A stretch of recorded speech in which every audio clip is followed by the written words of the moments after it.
La librairie Z aime la bande dessinée et ils sont fiers de vous présenter cet épisode de La vie secrète des geekettes. Que vous recherchiez de la bande dessinée américaine, européenne ou québécoise, la librairie Z possède de tout pour satisfaire vos envies de lecture diversifiées.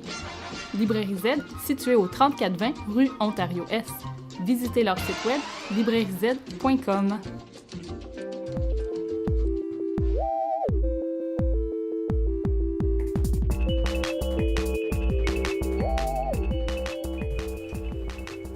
Bonjour et bienvenue à La vie secrète des geekettes. La vie secrète des geekettes, c'est quoi ça? C'est une émission divertissante et diversifiée.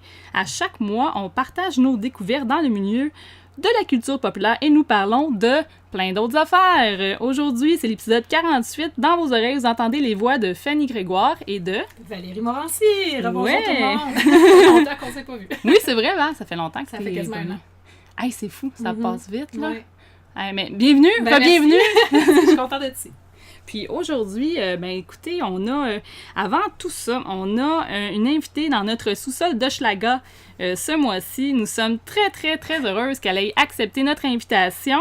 La joueuse de jeux vidéo professionnelle, Stéphanie Harvey, aussi mieux connue sous le nom de Miss Harvey sur tes réseaux sociaux. Salut! Allô! Une question déjà, là. Donc, à chaque semaine, tu as une collaboratrice différente, c'est ça? Oui, on a tu sais, comme moi, dans le fond, je suis un petit peu l'animation principale. Puis j'ai une rotation parce que c'est pas évident non plus d'avoir des animatrices qui font ça. Puis ça faisait un an de pas Ouais, Ça va tellement vite, j'en reviens pas. Ben oui, ça passait vraiment vite, mais ça fait un an. Puis on en reparlera peut-être dans un autre podcast éventuellement de pourquoi. Mais non, ça fait...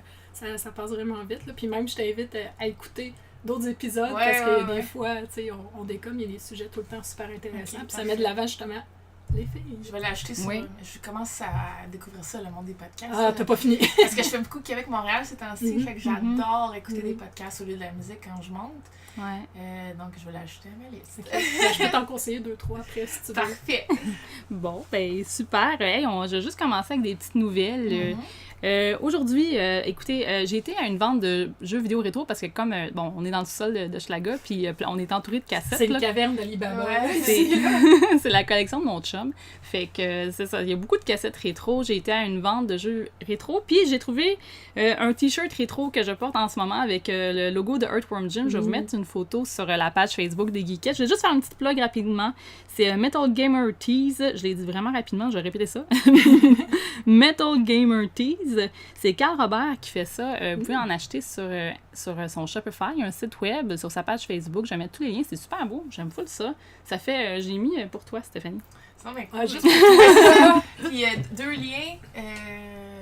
Justement, Earthworm Jim, moi j'ai joué à ça vraiment beaucoup quand j'étais jeune. Puis le pire, c'est que moi j'ai pas beaucoup de jeux que je jouais quand j'étais jeune. Là. Puis même encore aujourd'hui, je suis quand même pas mal restreint avec mon temps. Puis tout. Puis Earthworm Jim, c'en était un. Oh, c'est... Puis mon chum, il travaille chez Shopify. Fait que. Tout est dans tout. C'est ça! Parce que je trouve ça bien drôle de faire la petite Tu parenthèse. sais, en plus, à l'époque, je trouvais que c'était un des premiers jeux qui était vraiment les animations. Mais c'est à malade. part Ouais. j'allais dire Quest, mais c'est pas ça par tout. Là. À Mettons part le jeu Roi Lion, d'arcade. J'allais dire, oh mon dieu! Qu'est-ce que t'allais dire, le Roi Lion? J'allais dire, moi je jouais à le Roi Lion puis à Earthworm Jim. Ouais. Moi, je jouais... C'est ça que je jouais. Je jouais à celui-là, puis au jeu de la petite sirène qui était vraiment trop facile. Tu pitchais des bulles. C'était au quelle console, celui-là? C'était, La petite sirène? C'était Nintendo. Nintendo. Ouais, Ah, c'était ouais. tout en même temps. Il y avait Aladdin, il y avait le livre Ouais. de la jungle. Moi j'ai joué aux trois. Aladdin, le livre de la jungle, Ouais. Roi Lion, mais j'ai jamais joué à la petite sirène. C'est pas super. Tu sais, je l'ai pensé parce que je suis pas une très bonne joueuse, là. Je dis vraiment, je suis pas une très bonne joueuse. C'est Moi, correct, moi aussi. je suis un petit peu old school, pis tout. Mais, tu sais, c'est vraiment, tu le le passerais en 20 minutes. Mais le fun, c'était les petites tounes, tu pitches des bulles. Ça, Non, il mais faut- ça, le fun, les jeux Ouais. Disney. En tout cas, les vieux. Là. Ouais. Moi, Ouais. Je me souviens, pas Aladdin, à Roi Lion, là, j'aimais tellement le niveau où il fallait que tu sautes sur les têtes des animaux avec la musique. C'est trop cool. Mais déjà, la Ouais, musique c'est des bons était jeux. écœurante. Ouais. Ouais, c'était tellement bon, c'est vrai, mais c'était des belles animations, Ouais. justement, là, qu'il n'y avait pas ça encore, c'était comme Ouais. nouveau. C'est mon film préféré. Fait que... Oh! Tu viens me chercher, là! Oh, le Trop cœur! Direct cool au à cœur! faire, c'est ça. Je l'ai tout en tête. Ben voilà, allez voir ça, ces beaux t-shirts-là. J'ai aussi autre chose, j'ai un nouveau podcast aussi, je sais pas, je t'en avais parlé, Val? Non, ben... non, j'ai vu ça, non. Non, Fanny, je t'ai Non, vu. je suis pas là pendant un an, pouf! Non, mais je l'ai vu en ligne, en fait, quand j'étais sur la Facebook. Oui, c'est un podcast plus humoristique, ça s'appelle C'est pas peu dire. Il y a moi, Mathieu et Kevin, on est 3 personnes alentour d'une table, puis c'est un sujet par podcast. Donc, c'est environ 1h30 que ça dure. C'est super bon, c'est sur iTunes. Allez voir ça, c'est pas peu dire si ça vous intéresse d'encore entendre ma voix. Oh. Ben, tu vois, un autre podcast à écouter avec Fanny. Donc, c'est ça. Est-ce que tu as des choses que tu voulais plugger, Val? Hey, j'ai absolument rien à plugger. Ben, coudonc. C'est plate. On peut continuer. Mais ça va s'en venir. Non, j'ai pas... je sais qu'il se passe des trucs dans Verdun. Et là, je vais faire plus d'investigations, puis parce que, comme je disais, j'étais un petit peu déconnectée au cours des derniers mois. Mais je vais revenir la prochaine fois, puis je vais vous sortir plein d'affaires. C'est parfait. Je vais être fière. Parce que pour l'instant, j'ai pas... j'ai pas rien qui a comme cliqué encore, là. C'est bon, pas de problème. Okay. On attend ça pour le mois prochain. Désolée. Fait qu'on va passer... on va faire notre prochain segment de notre entrevue avec Stéphanie. Wouhou! Musique.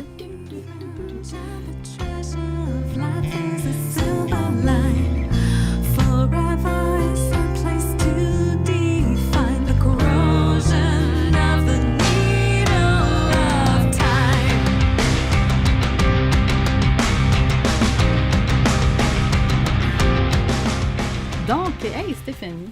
Salut. Donc, bonjour. Tu es, pour les gens qui ne te connaissent pas à la maison, je vais faire juste un petit résumé de... Ah, cool, fait que j'ai pas besoin de le faire, ça, c'est T'as fait du beau travail. de toi! Oh! Non. La recherche, si. Donc, ce que je sais de toi, c'est que tu es une joueuse professionnelle de jeux vidéo à temps plein depuis 2015-2016 environ? Dans le fond, à temps plein depuis 2015-2016, mais j'ai commencé ma carrière de e-sports, je dirais en 2003, puis j'ai commencé à être professionnelle vers 2005. Mais c'était toujours à temps partiel. Partiel, c'est ça que j'avais Ouais, compris. exact. OK. Écoute, tu es 5 fois championne de Counter-Strike. Mm-hmm. Donc, c'est une Coupe du Monde, ça, si j'ai bien Ouais, compris? dans le fond, avant, c'était beaucoup moins gros qu'aujourd'hui. Fait qu'il y avait comme quasiment un gros tournoi annuel où tout le monde allait là, un peu comme une espèce de Jeux olympiques un peu, là. Fait que moi, j'en ai comme gagné 5.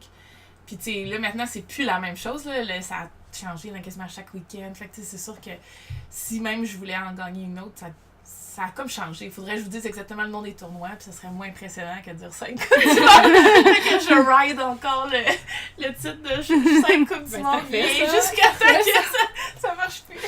Ben, c'est correct. Écoute, ça simplifie ça parce que, tu sais, de mon côté, je suis moins... je connais moins ça, mais c'est pour ça que je voulais t'inviter. C'est justement parce que pour connaître ça. Parce que des fois, on est moins au courant, mais c'est super important. Puis plus je faisais des recherches sur toi, je découvrais plein d'affaires. J'étais comme, c'est donc bien impressionnant. Donc, c'est ça. Dans le fond, ton équipe, c'est Counter Logic Gaming, Division Rouge, une équipe de femmes, c'est ça? Exact. On est 6 filles avec un coach. Puis, dans le fond, c'est une équipe, normalement, mon jeu, c'est à 5 joueurs. On est 6 joueuses dans l'équipe, fait qu'on s'aide, des fois on fait des rotations, peu importe. Là. Puis moi, ça fait mon affaire ces temps-ci parce que je suis un peu moins de temps, fait que je voyage beaucoup, fait que je fais juste comme les supporter sur la route et tout. Puis on est toutes en Amérique du Nord, il y a de notre Canadiennes, sinon c'est 4 Américaines.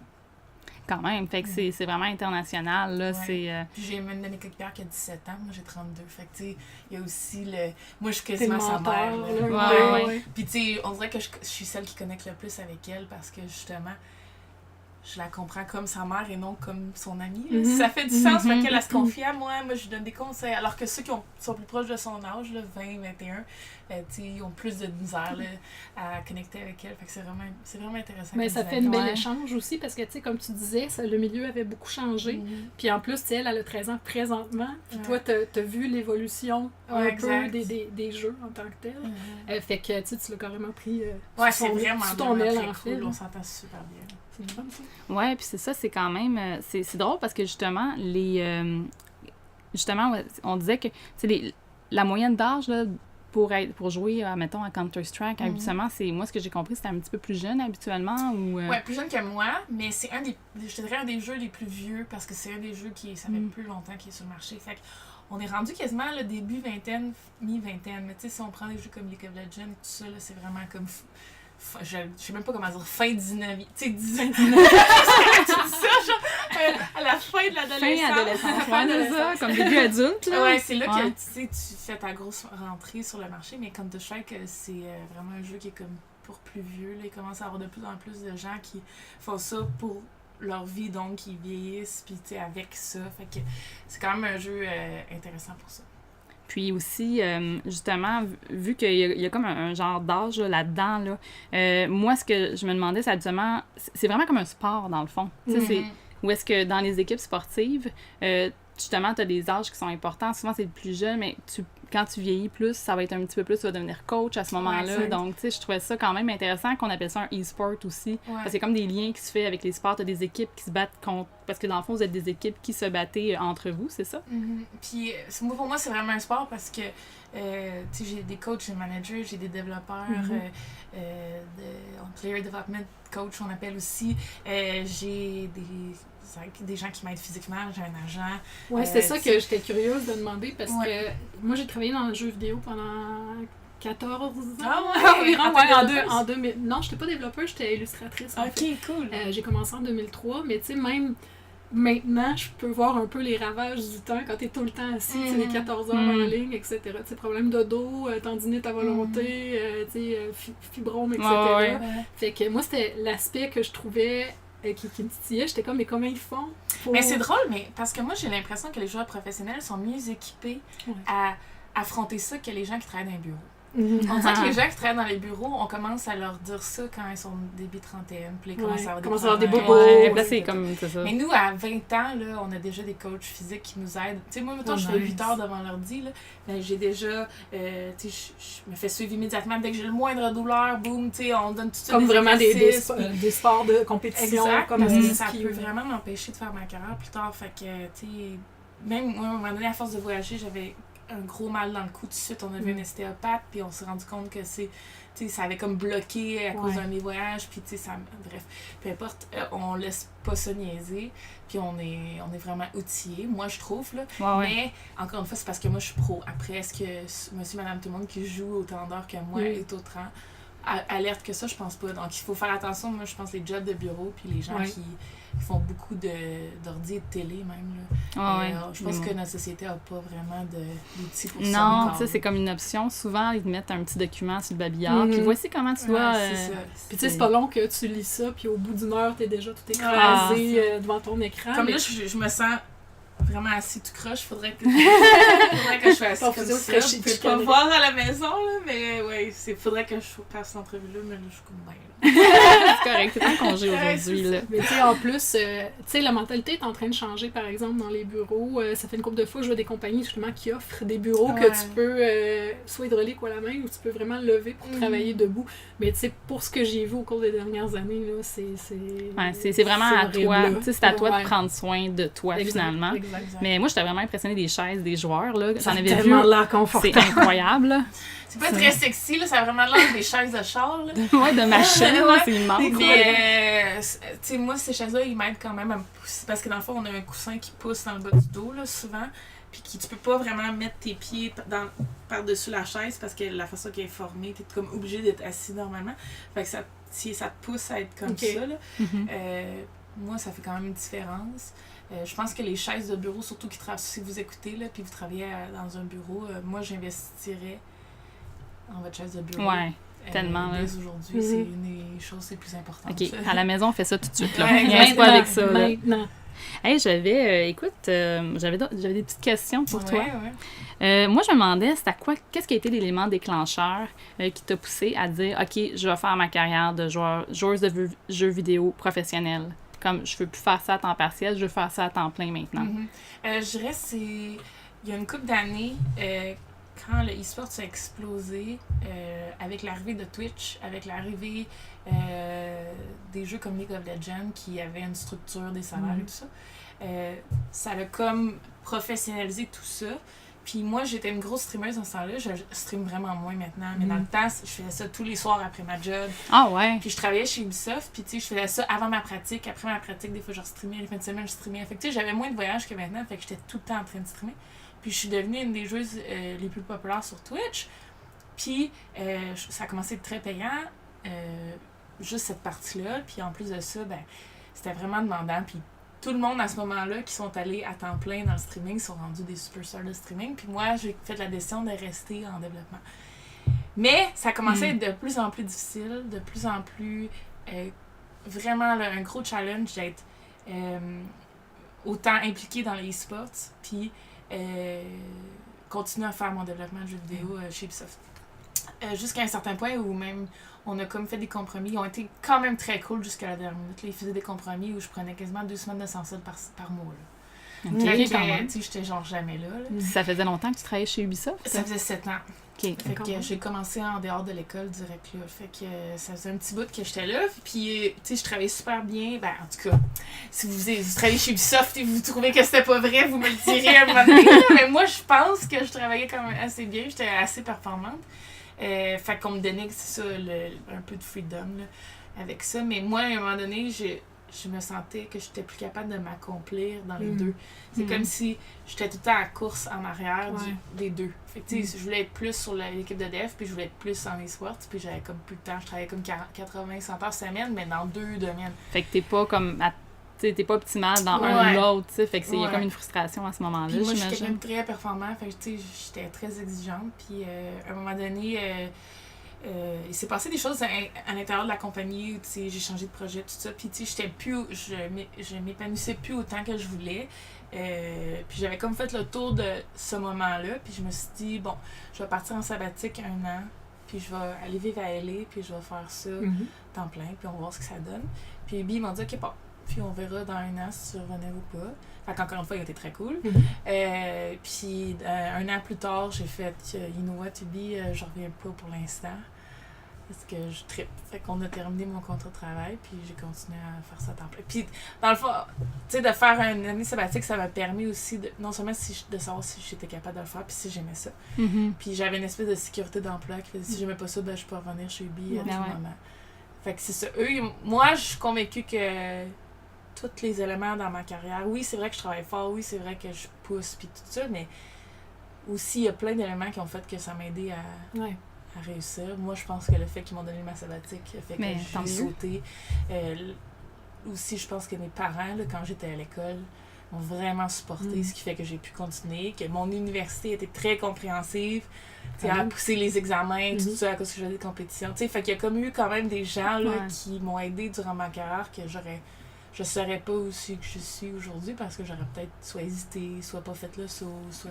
C'est juste le fait de pas t'en aller 1 an aussi. Là, tu serais peut-être resté là en faisant comme ben c'est correct. Là, mais c'est le fun qu'elle ait pris la décision aussi d'y aller, tu sais. Parce qu'il y a beaucoup de gens qui seraient comme oh non, comme je vais pas, c'est quand même une job stable chez Ubisoft. Mon père, il trouvait ça quand même intéressant que je veuille faire ça parce que tu as une job à vie, puis tu décides de tout mettre en géopardie pour. Mais il était pas fâché rien, là, mais il était juste. Je vais te supporter, mais est-ce que c'est vraiment le wise choice? Mais finalement, après 6 mois, il était comme, OK, c'était correct. Oh, ouais, ça va bien. Il s'inquiétait pour sa fille. Mais c'est parce que, tu sois correct. C'est sûr que mes parents, eux autres, ils ont eu le même métier pendant 30 ans, puis ils s'épanouissaient autrement que nous. Ben, ils aimaient leur travail, mais c'est pas la même génération. Ouais, c'est ça, c'est différent. En tout cas que moi, qu'à chaque X nombre d'années, si je trouve que je fais un peu la même affaire, ben j'essaie de me renouveler ou d'avoir des nouveaux défis, tout ça. C'est pas le même... Non, puis tu sais, dans le jeu vidéo, tu peux changer d'idée aux 2 ans aussi, ça. Là, fait que tu peux être une place pendant 2 ans, puis après ça, 2 ans plus tard, je traverse la rue, puis c'est bon. Moi, je me suis toujours dit que j'allais sûrement revenir à un moment donné en développement ou autre job connexe, là. Fait que je suis comme pas stressée, pas pressée. C'est quand même, tu sais, le monde du jeu vidéo, là, c'est grand, là, c'est immense, là, fait que c'est sûr que t'as plein d'opportunités qui s'ouvrent pour toi par la suite, puis tu sais, moi, je trouve que c'est très courageux de faire ça aussi, là, de dire, hey, écoute, je veux vivre ça, ce rêve-là, je veux y aller, puis tu sais, t'as pris un choix, t'as fait un choix quand même éclairé, tu sais, c'était pas, je lâche tout, là, c'est comme, non, j'ai certains trucs qui sont corrects, puis là, je me lance. Donc, puis même encore là, tu sais, j'ai créé ma compagnie il y a même pas 6 mois, là, tu sais, fait que ça fait 3 ans que je suis à temps plein, mais quand même... Tu sais, c'est quand même un processus qui est quand même assez exigeant, surtout comme je suis tellement occupée. C'est une chance que j'ai trouvé un super bon comptable qui m'a aidé dans les dernières années. Puis, tu sais, parce que moi, mes parents, on connaissait rien de partir à son compte. Vous avez sûrement, tu sais, peut-être des gens dans votre famille qui font des trucs à leur compte. Tout ça. Nous, on n'avait aucune idée par où commencer. Puis, c'est pas super évident. Non, faut faire beaucoup de recherches quand tu deviens pigiste. C'est moi, vu que je voyage tout le temps, j'ai jamais le temps de faire ces affaires-là. En tout cas, vrai, ça... Mais là, je suis 100% légale présentement, puis je suis bien contente. Ça a été quand même compliqué, puis c'est surtout mon agent puis mon comptable maintenant, là, qui genre ça. Je crotte dans un biscuit. Oui. Mais tu sais, c'est cool parce que t'as la partie le fun. Parce que, tu sais, même moi, j'ai été pigiste pendant 2 ans, là, puis la partie poche, là, c'était, tu sais, avoir eu les moyens, là, c'est pas long que je me serais payé un comptable pour toutes les semaines, juste faire regarder, tu t'en occupes, là. Ouais, ben ça vaut la peine, là, vraiment, là, un comptable, un bon comptable qui connaît ça, là, et surtout tu moi, sauves du temps, là. J'ai déclaration d'impôt, là, américaine. Ouais, en fait, c'est ça. Fait qu'il faut qu'il y ait ses licences pour les États-Unis, en tout cas, c'est l'enfer. Ouais, vraiment, là. Parce que... Je veux pas que la IRS me court après. T'arrives aux douanes, Puis je me demandais, ta compagnie, je vais te laisser manger ton biscuit. Biscuits! Biscuits. Écoute, ils sont vraiment... Au Geekettes, on est au Geekettes, on vous donne des biscuits gratos. C'est le fun. Comment ça s'appelle, non, ça, des... Ah, c'est des gaufres. Faut que j'ai contact pour une commandite éventuellement. Parce qu'ils sont vraiment nice. Je les aime vraiment beaucoup. Mais je dirais pas leur nom parce que j'ai pas de commandite en ce moment. Le meilleur, c'est vraiment au chocolat. Il y a la version rose fuchsia. Ouais, mais c'est des Wortmann. C'est la même chose. Ouais. Ah non, il y a d'autres versions, c'est vrai, t'as raison. Je sais de quoi tu parles. Plein de commanditaires. Écoutez à la maison, le biscuit. Pareil, c'était mon Dieu, tellement beau. Sexy, c'était vraiment beau comme ça. Ok, mais j'en ai mis sur ton micro, fait que... On l'enlèvera, c'est correct. T'as tout brisé. plein de bouts de biscuits partout. Non, c'est ça, je me demandais, le nom de ta compagnie, c'est quoi en tant que tel, juste pour... Dans le fond, il a fallu que je parte une compagnie pour avoir des numéros de taxes, ou je sais pas trop. Puis c'était comme mieux à long terme. OK.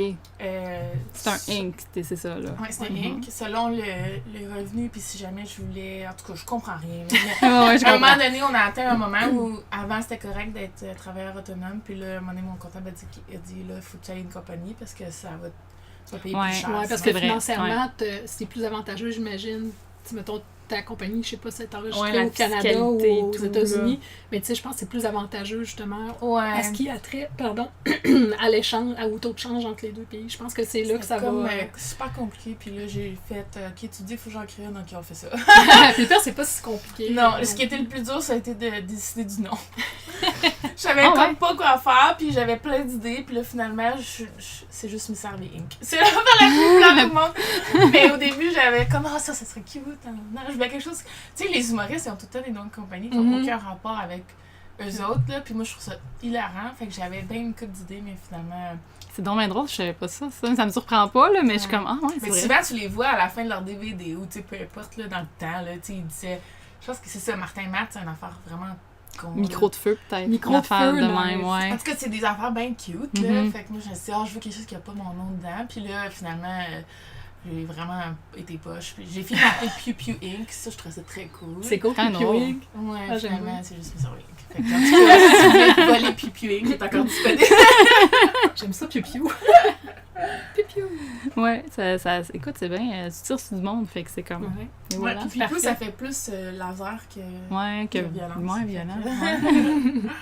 Moi, je me demandais aussi, il y a des équipes de femmes dans le e-sport, des équipes d'hommes. Puis j'ai jamais vu une partie de e-sport, donc je vous ai vu jouer, tu sais, comme sur écran, tout ça, mais j'ai jamais comme assisté à un événement en tant que tel. Donc, est-ce que les femmes se battent contre les hommes ou les hommes se battent tu sais, comme... Dans le fond, dans mon équipe de filles, on a 1 ou 2 tournois par année juste de filles. Le reste de l'année, on joue contre les gars. Mais, mettons, tu prends le top 10 mondial, il n'y a pas de femmes du tout. Fait que c'est sûr que tu vas juste voir des gars qui jouent contre des gars. Mais dans le fond, c'est un tournoi mix. C'est sûr qu'il n'y a jamais de filles. En tout cas, à Counter-Strike. OK.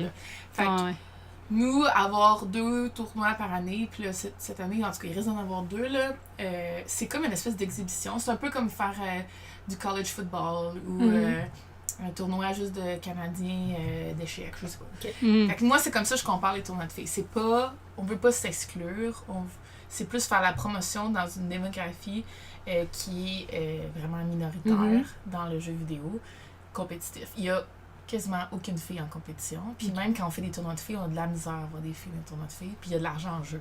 C'est pas pour dire qu'il y a besoin de développer ce marché-là. Parce que il est quasiment inexistant. Là. Tu peux quasiment nommer les filles joueuses professionnelles dans tous les jeux confondus, là, qui se rendent là. Il y a une fille dans Rainbow Six, il y a une fille dans Street Fighter, il y a une fille dans League of Legends qui était comme pro, qui est plus vraiment pro. il y a une fille dans Overwatch. Si t'es capable de les dommer, là, c'est pas normal, là, ouais. Mais en même temps, qu'est-ce que je voulais dire? Ben, c'est cool de faire ça parce que la fille qui se dit ou qui est trop peut-être gênée d'aller dans les tournois où c'est juste des gars, parce que des fois ça peut arriver, puis là t'es plus gêné de poser des questions. Ben, c'est quand même intimidant. Ouais, c'est des fois, intimidant. Ça veut pas, le gars il faut le craquer à jouer, puis là t'es comme. Tu veux comme poser des questions. Puis tu sais, ça brime pas les filles qui veulent juste jouer des gars, ils peuvent le faire aussi. Fait que c'est vraiment. Honnêtement, moi, la plupart des gens que je vois chialer contre ces tournois-là, c'est souvent des gars, puis c'est pas eux qu'on fait ces tournois-là, c'est pas pour eux, tu sais. Fait que dans le fond, il faut quand même encore avoir de la promotion là-dedans, mais ça, je pense que les tournois de filles, c'est un band-aid, là, dans le sens que c'est pas la solution. Là. Je pense que c'est, présentement... C'est la solution du moment. C'est la solution du moment, mais il faut développer les communautés à la base. Il faut faire beaucoup de travail d'intimidation. Ça fait partie de ça aussi. De toxicité. Il y a vraiment beaucoup à faire, mais je pense que présentement, le débat des tournois de filles n'existe pas vraiment, dans le sens que il devrait encore exister jusqu'à temps qu'il y ait la parité c'est la parité. entre les deux. Dans le fond, c'est pour encourager les femmes, dans le fond, puis les filles à se lancer, puis à pas être intimidées, tu sais, de là, mettons, par le jeu ou par l'environnement aussi alentour, là. Puis surtout, c'est vraiment quand tu compares ça à tu sais, il y a personne qui chiale quand c'est un tournoi de seulement, ou un tournoi de Canadiens seulement, mais quand c'est un tournoi de filles seulement, par exemple, là, les filles devraient jouer avec les gars. Non. Mais les filles jouent avec les gars, là. On joue toute l'année avec les gars. On a 2 petits tournois par année, là, chez nous, tranquille. C'est ça, j'étais curieuse de savoir, dans le fond, sur quoi les gens chialait, c'est vraiment l'aspect de dire ben tu sais, c'est bien les filles, il faut vous le mettre à part. C'est comme les commentaires, ils foutent de l'argent dans le feu, ou tu sais, non. ça devrait être non. Mais tu te dis, crime, toi tu trouves-tu que les commentaires foutent de l'argent dans le feu s'ils font un collegiate event? Non, parce qu'ils font la promotion de leur sport électronique avec des gens universitaires ou peu importe. Ben, c'est la même chose. Mais c'est exactement la même chose. Pour les femmes, tu as un marché qui est untapped, là. Il n'y a pas assez de femmes qui jouent à des jeux e-sports compétitifs. En faisant la promotion de tout ça, ben, tu vas amener des nouveaux joueuses, puis ça va faire juste que ta communauté va être plus diverse, puis il n'y a que des choses positives d'avoir une communauté diverse. Ouais. Puis ça va être juste une question d'années, puis de temps, là, avant qu'il y ait plus de femmes puis de filles qui s'intéressent à jouer à des jeux vidéo, à Counter-Strike, à des jeux plus compétitifs aussi. Parce que, tu sais, c'est ça, il y a toute la question, tu sais, je sais pas, mais je pensais à ça dernièrement, dans ma chambre. Je me disais écoute, tu sais, moi, je suis pas une personne très compétitive, mais c'est juste pas parce que... Je pense que on me l'a comme pas appris à l'école, ça n'a pas été encouragé nécessairement la compétition, tu sais, d'une manière... Tu sais, de voir ça d'une manière saine, là, que ça soit... Puis c'est super sain, là, la compétition, là. Tu peux mieux... Oui, puis tu peux travailler avec les autres mieux et tout. Fait que, je sais pas, moi, j'ai l'impression que c'est une question de temps, là. Moi, je pense que c'est une question de temps, mais c'est aussi un travail, c'est les deux. Je dis juste ça parce que avant, je disais pas mal que c'était une question de temps seulement, mais récemment, je suis allée à Lausanne. J'ai été invitée par le comité olympique pour parler des sports puis de sport. Puis une madame qui, elle, son seul but là, au comité olympique, c'est une directrice de je sais pas quoi, puis sa seule mission depuis je sais pas combien d'années, c'était d'avoir autant de femmes athlètes aux Jeux olympiques que d'hommes. Puis en 2018, c'est la première année qu'il y avait autant de femmes que d'hommes aux Jeux olympiques en tant qu'athlètes. C'est fou, là. Alors que, tu sais, je veux dire, les femmes, ça joue à du sport. Là, on est toutes, on fait tout du sport. Je veux dire, ça n'a aucun rapport, mais pourtant, elle dit que ça fait au-dessus de 30 ans là, qu'ils font des efforts dans chacun des pays avec des programmes, pour qu'il y ait plus de femmes qui compétitionnent, puis qui se rendent dans des hauts niveaux partout, qui soient intéressées par les Olympiques, puis juste les compétitions en général. Ça a pris autant de temps. Fait qu'elle, elle nous disait, si nous, il a fallu qu'on fasse ça avec le sport, vous qui êtes encore pire là, au niveau des jeux vidéo, vous n'avez pas le choix, en plus de laisser ça aller parce que ça va devenir plus mainstream, de faire des démarches pour supporter la communauté parce que sinon, elle ne se rendra jamais au niveau de parité.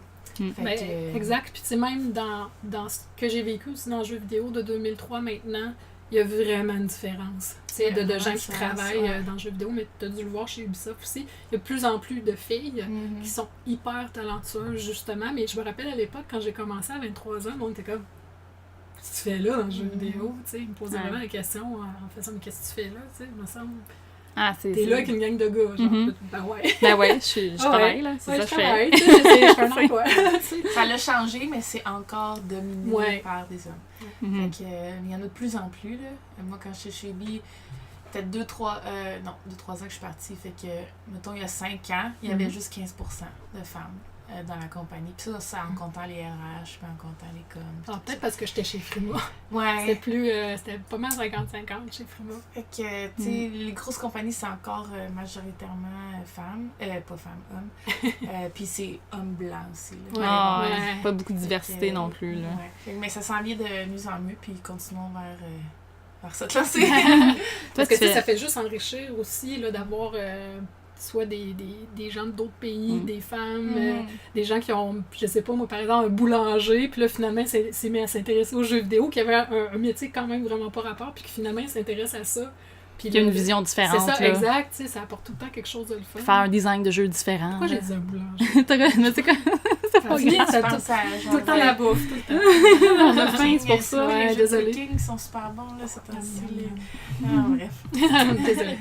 Je me demandais, tu fais-tu des conférences dans les écoles ici, des fois, ou quelque chose comme ça? Oui, j'en fais quand même pas mal. Je dirais que 1/3 là, de mes apparences publiques, c'est quoi? C'est une conférence, un panel, ou peu importe.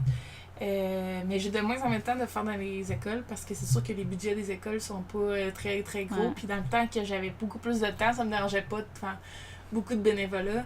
Mais là, il faut que je choisisse mes batailles. Là. Puis souvent, quand tu vas dans une école, c'est 3-4 heures. Puis comme aujourd'hui, même le podcast, je savais pas que c'était en vrai avant que j'accepte.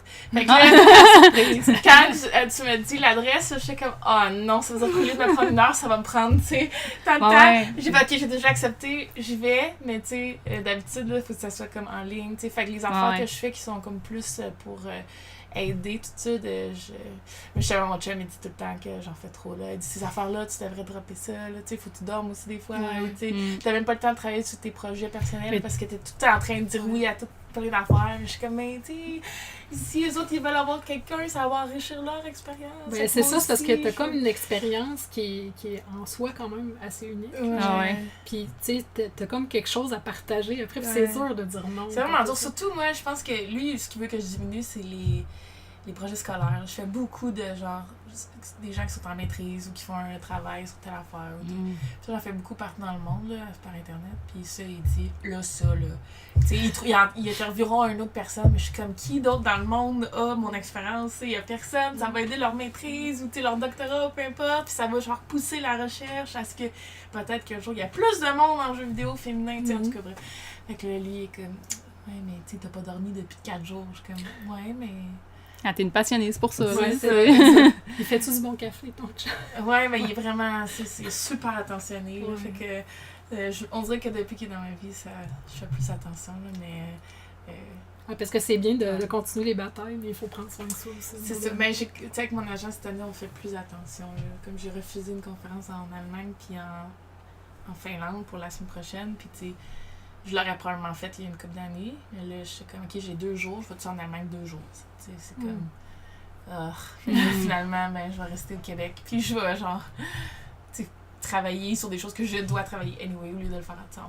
Fait qu'on fait attention, là. Mais avant, je disais oui à tout. Là, je dis oui à presque tout.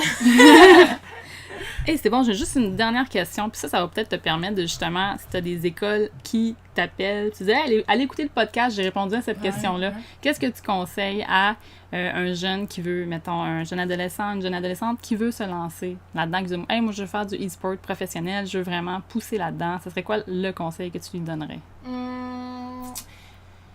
Je dirais de ne pas mettre toutes ses œufs dans le même panier parce que c'est un peu comme vouloir être joueur de hockey professionnel. C'est vraiment la même chance. À la seule différence, c'est que physiquement, t'as pas, même si t'es né petit, tu peux quand même faire du e-sport, alors que du hockey, si tu mesures 5 pieds, à part Martin, c'est oui, il y en a pas d'autres. Fait que je dirais, mais pas tous les œufs dans le même panier. Moi, j'ai continué à faire mes études, j'ai un bac en architecture, j'ai été... Fait que je pense que d'avoir une vie saine et équilibrée, c'est super important.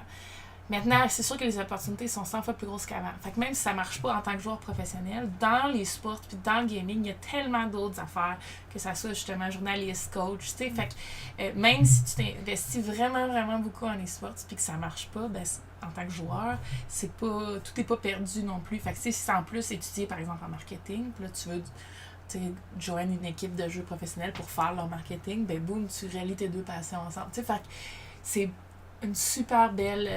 c'est un super bel écosystème, là, très, très riche, très, très sain.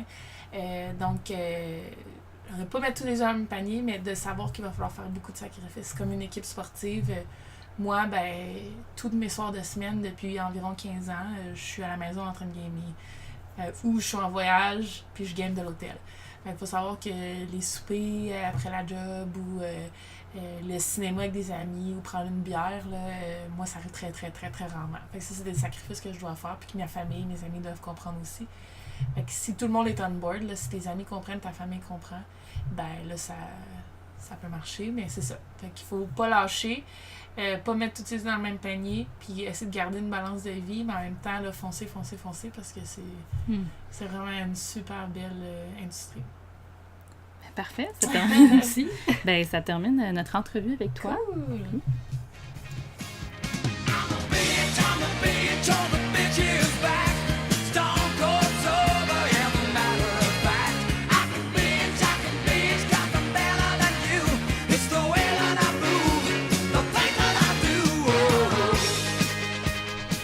Alors aujourd'hui, à la Switch à Bitch, on parle de Bowsette. Est-ce que ça vous dit quelque chose? Je sais que toi, Stéphanie, t'as été fouillée un petit peu. Non, j'ai aucune idée. À part que ça a l'air d'une female Bowser, je sais pas. Ouais, peut-être qu'une female Bowser. En fait, ça vient... C'est même pas canon de Nintendo, là. Tu sais, ça vient vraiment d'un fan-art, tout simplement. Puis, ce fan-art-là, c'est qui l'a fait? J'ai pas exactement le nom. Attends, je l'ai quelque part ici. Tu l'as, toi aussi? AYYK 92. Monsieur AYYK 92. Je pense que c'est une bande dessinée qu'il a publiée sur son DeviantArt. Je l'ai ici. Puis en fait, c'est tout simple. C'est que il y a eu une nouvelle présentation, un trailer cette semaine ou la semaine dernière. Ça s'appelle Super Mario Bros. U Deluxe. Puis c'est pour Nintendo Switch. Puis là-dedans, dans le fond, c'est qu'il y a une super crown qui change le personnage. Par exemple, tu mets la crown sur Toad, je pense. Toad, elle devient une Toadette, c'est-à-dire une femme de 6 pieds 9, voluptueuse, avec la couronne sur la tête. Fait que là, dans le fond, les gens ont vu ça. Puis lui, il s'est amusé à faire un fan art qu'on pourrait mettre au pire sur le Facebook ou le site après. Ouais. C'est que c'est la princesse Peach qui regarde Mario puis Bowser, je vais l'expliquer vite. Puis là, finalement, elle les refuse parce qu'elle veut pas se marier ni avec un ni avec l'autre. Fait que là, finalement, t'as Bowser qui a la fameuse couronne dans les mains, qui se le met sur la tête, et il devient automatiquement Bowsette, qui est une femme magnifique, blonde, avec tous les atouts nécessaires à rendre Mario très heureux. Puis il y a beaucoup de gens qui aiment beaucoup ce personnage-là dans le fandom, dans le fond, qui adorent ce personnage-là. Il a commencé à avoir des cosplays aussi de Bowsette. Les cosplays sont malades. C'est vraiment fou ce que j'ai vu à date, là. C'est vraiment nice, là. Puis, tu sais, les gens sont comme... tu sais, il y a même une pétition pour qu'elle devienne un vrai personnage de l'univers de Nintendo. Puis les gens sont vraiment mindés, là. C'est vrai, elle est vraiment populaire, puis tout. Elle est plus rock un peu que Peach. Ah ouais, vraiment. Ben, super sexuée aussi, c'est un archétype. C'est ça. Moi, je trouve que c'est l'archétype de la femme sexy, mais dark, là, tu sais, un peu qu'il y a souvent en jeux vidéo, là, tu sais. Fait que, moi, je suis pas trop in avec ça, mais toi, tu l'aimes, il te semble.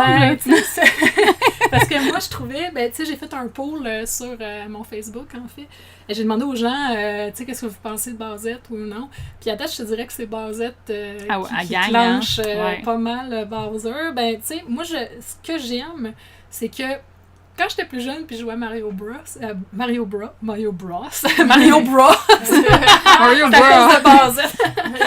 Ben, tu sais, moi, la princesse Peach, je m'en sacrais. Tu sais, genre, je sais pas, ça me rejoignait pas. Tu sais, elle était comme rose, blonde, pas chiale tout le temps.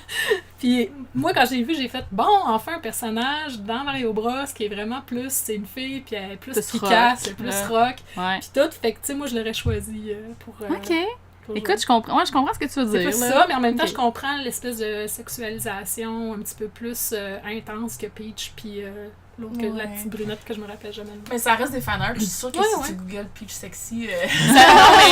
mais en faisant ma recherche hier, on est tombé sur des fanarts assez intenses. C'est pas long que ça chire. Ouais, mais il y a du monde qui vivent de ça, là. Tu sais, comme tu peux faire du fanart érotique sexy, là. Bowser, t'avais-tu des pouvoirs magiques? Ouais, elle a exactement les mêmes pouvoirs que Bowser. Elle pitch du feu. Ah, je savais pas ça. Ouais. OK. Elle peut cracher du feu sur tout le monde. C'est comme un mix entre la fille de Mario Galaxy, comment elle s'appelle, là, puis Bowser. Je sais qui c'est qui, mais l'autre. C'est comme il y a deux princesses dans Mario. T'as Peach puis l'autre. C'est que je me rappelle pas du nom. C'est vraiment un mix entre les deux. Quand même, en faisant des recherches, là, le hashtag de Browsette était le numéro 1 dans le monde puis au Japon là, jusqu'à tout récemment. Ça me... Moi, je comprends pas. Pété, hein? Je comprends pas. Je suis comme, mais pourquoi? Qu'est-ce qui se passe avec ça? C'est que ça va... Les gens, expliquez-moi. À la maison, expliquez-moi pourquoi vous trippez sur Bowsette, parce que moi, je la comprends pas encore. Elle est nice. Avec les cheveux orange, je l'aime bien. Elle est plus foncée. Elle est plus Bowsette que l'autre, là. Ouais. Moi, elle est Peachette, là. Puis elle a comme la peau, une couleur différente. Ouais, c'est cool, ça. Ouais, c'est cool. Mais tu sais, même à ça, à point de vue design... Bowser puis Bowsette, tu sais, c'est deux espèces complètement différentes. Tu sais, j'aurais plus modifié un peu, mais là, ça aurait peut-être été bizarre. Mais bon, enfin. Non, j'ai eu des versions avec comme vraiment Bowser, mais en fille. Ouais. Avec la grosse perruque rouge. C'était nice, ça aussi, c'était drôle. Écoute, c'est un autre design, c'est sûr. Mais ce qui me fascine là-dedans, c'est vraiment les fans, en fait, qui sont partis de... Quelqu'un est parti de ça, puis là, ça a déboulé sur le net, mais tu sais que même des illustrateurs professionnels ont fait plein de fan art. Ouais, c'est ça. C'est rendu là. C'est rendu à ce niveau-là. Moi, je me suis retenue. Mais ça s'en vient, là. Ça sent peut-être. Oui, hein? Peut-être. On verra bien. On verra bien ce que le pool va dire. J'y attends un peu. Écoute, si jamais, s'il y a un Kim aussi, je suis prête à faire du fan art de Bowsette, là. OK. Je vais peut-être faire la paix avec Bowsette, là, d'ici ce temps-là. Elle commence elle commence à me plaire. OK. Fait que c'est ça. OK. Fait que ça termine notre segment? Oui. C'est bon. Hey Geneviève! Oui, Fanny? Savais-tu qu'on a maintenant un bouton PayPal sur notre site de la vie secrète des geekettes? Ah, wow! Mais Fanny, pourquoi un bouton PayPal? Parce que ça arrive à l'occasion qu'un auditeur nous demande de quelle manière ils peuvent nous encourager. Donc, auditeur, si tu aimes notre podcast et que ça te tente de nous encourager à financer notre hébergement, notre matériel audio et nos futures lectures, dirige-toi vers notre site web et clique le bouton PayPal. Clique le bouton PayPal. Clique le bouton PayPal. Clique le bouton PayPal! Clique le bouton PayPal! Donc ce mois-ci, Valmo, tu es de retour avec une chronique sur une bande dessinée. Oui, ça fait longtemps, ça fait du bien.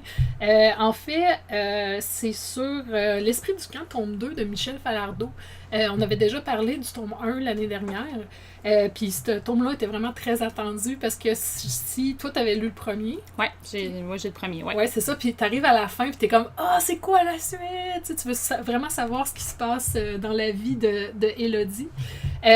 L'album est vraiment... Il se dévore vraiment rapidement, de 1. De 2, c'est ça, c'est des dessins de Michel Falardeau. Fait que c'est magnifique, tout simplement. Puis, pour les gens qui ne le connaissent pas, c'est un auteur de BD québécoise. Oui, c'est un auteur de BD québécois. Tout ce qui s'appelle visuel, dans le fond, c'est vraiment un team entre Cab qui faisait déjà l'hiver nucléaire, qui est aussi une parution de Lunac, qui est vraiment magnifique. Là. D'ailleurs, vous devriez vous dépêcher à aller acheter ça pour lire les 2 premiers, parce que là, il y a un 3e qui s'en vient bientôt. Ah oui? OK. Un 3e ou un 2e? Un 2e, pardon, je me suis tu parles de Hiver nucléaire. Oui, Hiver nucléaire, oui, excusez-moi. Puis c'est ça, puis ils se sont mis en team, dans le fond, pour créer ce petit bijou de bande dessinée, qui se passe toujours, dans le fond, dans le camp d'été, parce que l'histoire, en gros, c'est une adolescente qui s'appelle Élodie. Ses parents la garochent dans un camp d'été pour qu'elle puisse travailler pendant l'été. Puis elle, tu sais, elle est un peu grungy, là, ça ne tente pas. Puis ça se passe en même temps dans les années 90. Fait que, tu sais, on entend parler de bandes de musique de ces années-là. Puis là, elle a fait la rencontre de Catherine, qui est aussi une adolescente qui travaille là, mais depuis plusieurs étés. Puis là, il y a des trucs mystérieux qui commencent à se passer. Genre, Élodie fait des cauchemars, elle se réveille avec des graphiques. Puis là, tout le long, il essaie de comprendre, dans le fond, qu'est-ce qui se passe dans ce camp-là.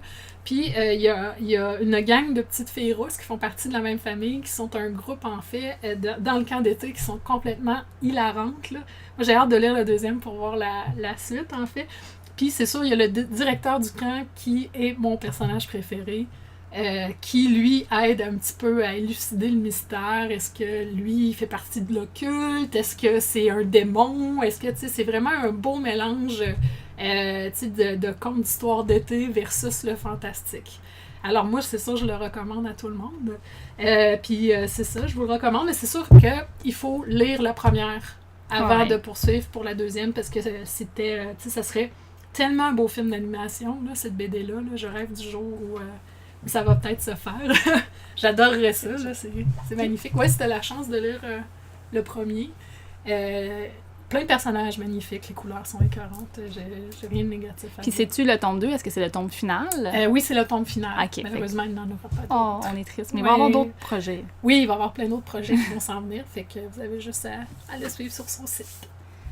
Super! Hey, je veux pas trop te poser de questions non, parce que je veux pas avoir trop de divulgateurs de la BD, puis je veux me garder la surprise. Puis en effet, moi j'avais beaucoup apprécié le tome 1 aussi, je trouvais que c'était super, puis je trouvais que ça vraiment comme il était rendu t'es rendu au top de son art. Oui, carrément, tu sais, il y a vraiment une grosse amélioration entre French Kiss, qui est déjà super le fun.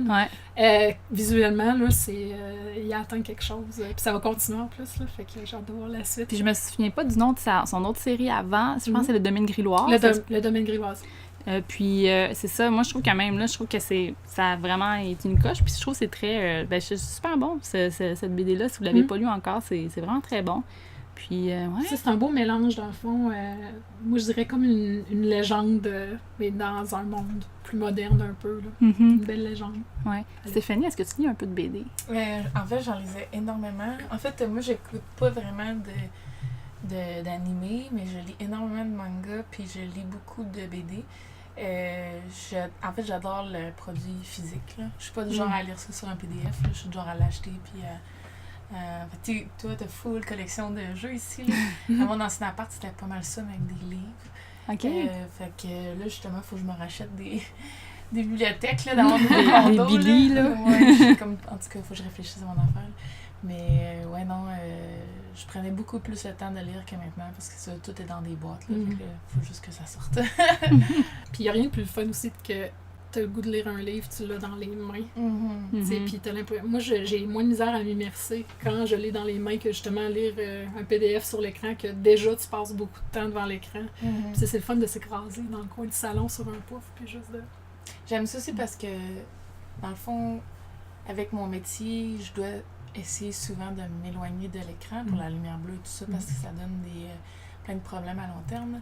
Donc, tu sais, le soir, si j'utilise mon cellulaire avant de me coucher, peu importe, tu sais, je peux rester dessus des heures, alors que si je prends un livre, normalement, après 2-3 pages, je commence à m'endormir, puis je peux me coucher, Fait qu'il y a des trucs comme ça qu'on peut se donner aussi, là, puis pour moi, les livres, c'est vraiment une façon de m'éloigner de tout ce qui est écran, puis vraiment plus te reposer, là, à ce moment-là. Tu déconnectes...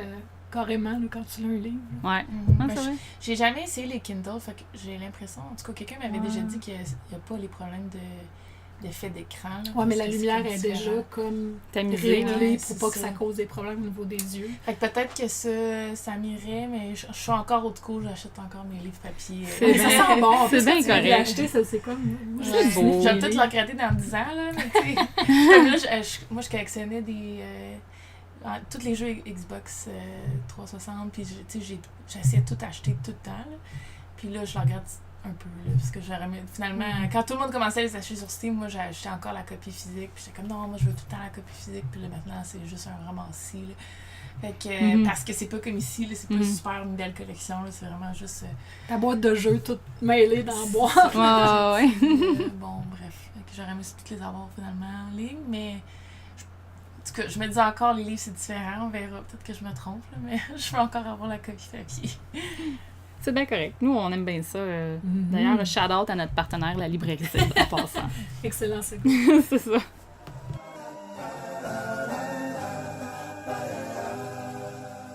There used to be a Graying Tower alone on the sea. You became the light on the dark side of me. Love remains a drug that's the high and not the pill.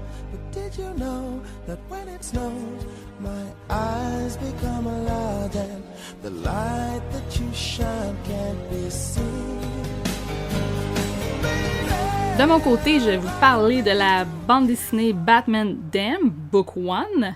C'est publié chez DC Black Label. Au scénario, on retrouve Brian Azzarello. Au dessin, c'est Lee Bermejo. Je pense que c'est comme ça qu'on le prononce. Je suis pas trop certaine. C'est assez particulier. Écoutez, il y a eu une grosse controverse avec cette bande dessinée-là. Je sais pas si vous en avez entendu un petit peu parler. J'en parlais dès le début, comme ça, la glace va être cassée comme il faut. Il y a eu 3 cases où est-ce qu'on voit le Bat-Bat. Oh, on va se parler. Fait qu'on voit... Le Bat-Bat! Il y a plusieurs noms. J'ai vu plusieurs noms. Alors, droite au but. Le Bat-Bat. J'appelle ça la saga du Batawang, Batwang, Bat-Pénis. Ouais, Appelez-le comme vous voulez. Oui. Je m'en souviens de cette controverse, j'en ai entendu parler. C'est au début, mi-septembre environ, que c'est sorti. Puis, c'est ça, en fait, dans la controverse, c'est parce qu'on voit le pénis de Batman dans 3 cases. Oh, non! Puis on s'entend que par voir le pénis de Batman, c'est le voir un petit peu, pas beaucoup. Moi, j'ai la version qu'on le voit parce qu'on est des collectionneurs chez nous, puis on voulait absolument avoir cette version-là. Puis tant qu'à y être, je me suis dit, je vais lire la bande dessinée, voir si c'est bon en même temps. Puis je regrette pas, parce que je vais vous en parler un petit peu. Donc, l'histoire, le synopsis, c'est Batman qui se réveille. Il va se réveiller dans une ambulance, mais il ne se souvient plus de rien. Il semblerait qu'il ait enfin tué le Joker, mais est-ce que c'est vrai? Ou est-ce qu'il n'est pas juste en train de devenir fou? Donc, ce qui est intéressant avec cette maison d'édition-là, dans le fond, le Black Label, c'est que DC Comics, ils vont donner carte blanche aux auteurs pour faire une histoire plus originale. Ils vont vraiment, comme ils veulent la raconter, avec les personnages du Bat Universe, là, dans le fond de Batman. Moi, je suis pas une personne qui lit énormément Batman à la base. Évidemment, je connais tout, comme on connaît toute l'histoire de base, dont on a tous vu les films et tout. Mais je vais pas lire comme un issue de Batman. Donc, je trouvais ça intéressant. Déjà, le look, c'est un petit peu plus... c'est un petit peu plus indie. C'est un petit peu plus... un petit peu plus artistique aussi. J'ai trouvé que les dessins étaient vraiment très beaux. Les couleurs sont vraiment belles. C'est magnifique. C'est beaucoup des tons bleus. C'est très horreur aussi quand on regarde ça. Il y a beaucoup de détails sur le costume de Batman. À un moment donné, tu vois une botte, tu vas voir tous les détails dans la botte. Habituellement, Batman, il y a comme... C'est pas trop... T'es pas sûr comment son costume il est fait.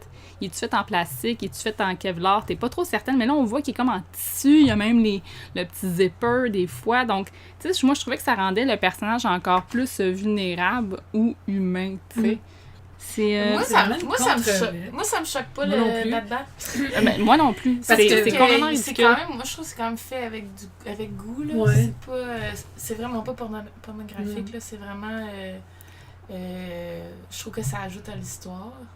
Je le regarde là, puis je trouve ça quand même cool, en fait. Ouais, moi, je suis vraiment outrée là, que c'est DC qui ont décidé de censurer ça. Okay. Parce qu'ils disaient que ça ajoutait rien à l'histoire. Mais moi, je trouve qu'au contraire, ça ajoute à l'histoire, justement, parce qu'il est plus vulnérable. Exact. Tu vois, il enlève son costume et tout. Tu disais le rendre plus humain aussi tantôt. C'est ça. C'est là, ça rend humain. Puis tu sais aussi, le nombre de fois qu'on a vu des filles à moitié à poil avec les ombrages aux bonnes places dans les BD. Moi, sincèrement, ça me choque pas en tout. Il n'y a absolument rien à être choqué. Pas du tout. Puis en plus, c'est un label qui est marqué, c'est mature content. Là. Ouais, en plus, je veux dire, il n'y a pas un enfant qui va ouvrir ça, là, à part si tu laisses traîner, mais ça, c'est comme n'importe quoi. Là. Et tu sais, peut-être même le flou, il va même pas s'en rendre compte. Exactement, parce que c'est tellement ombré, on voit absolument rien. On le voit là aussi. C'est ça. L'éclairage est différent. Tu sais, j'avais même pas remarqué, c'est ça, là, fait que...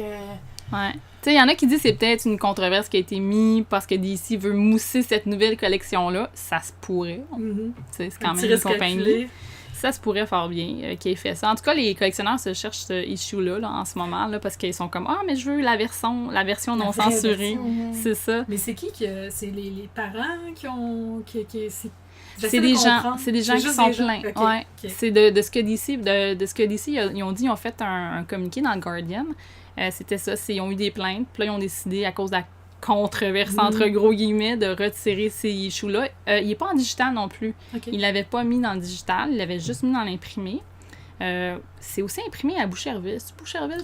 Ouais, chez Transcontinental. Quand je regardais à l'intérieur, j'étais comme « Ah, c'est drôle, c'est imprimé au Québec, ça. » Fait que je trouvais un petit détail important. Pas si important que ça, mais comme intéressant, tu sais. C'est imprimé chez nous. Puis... Transcontinental. Ouais, c'est drôle. Il sent encore Ça sent bon, hein? Il sent neuf encore. Puis, c'est ça, non, tu sais, la controverse autour de ça, c'est complètement ridicule. C'est n'importe quoi. C'est n'importe quoi, tu sais, le nombre de fois qu'on ouvre des bandes dessinées européennes, puis qu'il y a plein de gens à poil tout le temps, là, je veux dire, écoute, c'est un peu étrange. Mais là, c'est une légende, là, c'est comme Mickey Mouse, tu sais, il n'y a pas de sexualité autour de ce personnage-là, tu sais, il fait juste embrasser des filles, puis c'est tout. C'est ça. Sauf que, tu sais, comme vous avez dit, ça, c'est un book mature. Ouais, c'est ça en plus. Si tu le vois, tu regardes juste la page couverture, puis je donnerais pas ça à mon kid, là. Oui, c'est ça. Puis pourtant, c'est juste parce qu'il est écrit Damn dans rouge sang. C'est comme, amuse-toi, mon garçon, tu sais, c'est comme non. Tu vois que c'est mature. C'est clair, là, que c'est pour un public adulte. Ce qui est intéressant, c'est que tu as aussi d'autres versions. Il y en a un, dans le fond, chez DC, il y a Wonder Woman aussi. Ils vont en sortir un qui va être scénarisé par Kelly Sue DeConnick. Donc, je trouvais ça quand même intéressant, comme qui donne carte blanche à des auteurs qui sont, oui, connus, mais qui vont faire qu'est-ce qu'ils veulent avec, tu sais, ça, finalement. Parce que c'est quand même une belle opportunité. C'est ça, en plus, tu sais, d'ici, c'était comme, écoute, tu fais ce que tu veux avec. T'sais, oui, c'est ça. C'est carte blanche, là, amuse-toi, puis c'est pas grave s'il y a un bat, là. Oui, c'est ça. En tout cas, bref, c'est étrange pour moi. C'est-tu comme ça que l'Internet l'a appelé, le bat? Beaucoup de gens. Ouais, beaucoup de gens l'ont appelé comme ça. C'est malade. C'est vrai quand même que... cool, le petit sourire du Joker. Ouais. Là, avec le petit vernis sélectif. Ouais, c'est très beau. Ouais, ben c'est un bel objet, là, vraiment. Tu sais, le format, il est différent d'un comic book aussi. C'est vraiment plus roman graphique aussi. Ouais. Tu sais, moi qui connais pas vraiment, tu sais, le Batman tant que ça, j'ai pu suivre l'histoire sans trop de problèmes. Le seul X, c'est qu'il y a des personnages qui apparaissent des fois que je connais pas. Qui expliquent pas bien. C'est ça. C'est toujours le problème avec les comic books, là. Des fois, t'es comme, c'est quoi ça? Puis là, tu vas regarder sur Wikipédia. Puis c'est ça, OK. Finalement, c'est dans un autre univers avant que ça se passe. Puis là, c'est comme l'univers parallèle en même temps. Puis là, t'es bien. C'est tellement tout le temps ça, là. Mais c'est quand même pas si pire, ça se lit bien. Puis je quand même curieux. Tu sais, mon copain m'a demandé, tu veux-tu lire la suite? Sur le coup, j'ai fait, je sais pas, je vais lire la suite, mais en y pensant, je suis comme, c'était quand même pas mauvais. Je suis quand même curieuse de savoir qu'est-ce qui va s'en venir. Si tu regardes vers la fin complètement, t'as le cover du prochain qui va sortir au mois de novembre. C'est un beau cover. C'est vraiment beau. J'étais un peu intriguée parce que le Joker, il est différent. Il est comme un peu... On dirait Tim Curry. Ben, tu sais, c'est ça. Il est comme vraiment plus différent. Il a l'air plus jeune. C'est-tu comme... Je vais pas dire de spoiler parce que je fais pas de spoiler dans mes chroniques. Mais c'est ça, moi, ça m'a intriguée quand même. Fait qu'en y repensant, je suis comme, je serais intéressée. C'est à voir. Écoutez, si vous aimez quelque chose qui est différent, qui fait un petit peu horreur en même temps pour le temps de l'Halloween, ça vaut la peine. Si vous aimez l'univers de Batman, évidemment, ça vaut la peine. Puis, allez vous renseigner aussi qu'est-ce qu'ils font d'autre. Tu sais, le Wonder Woman, je trouve qu'il avait l'air... Il m'intéressait beaucoup, celui-là, fait que je vais sans doute aller le chercher. Ben voilà, c'est ça. Ben merci, Fanny. Bienvenue!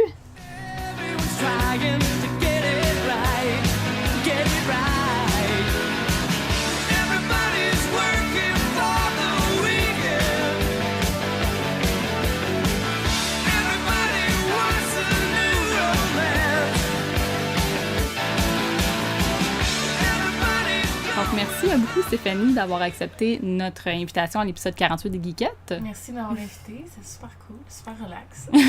C'est quand même chill. On est chill ici.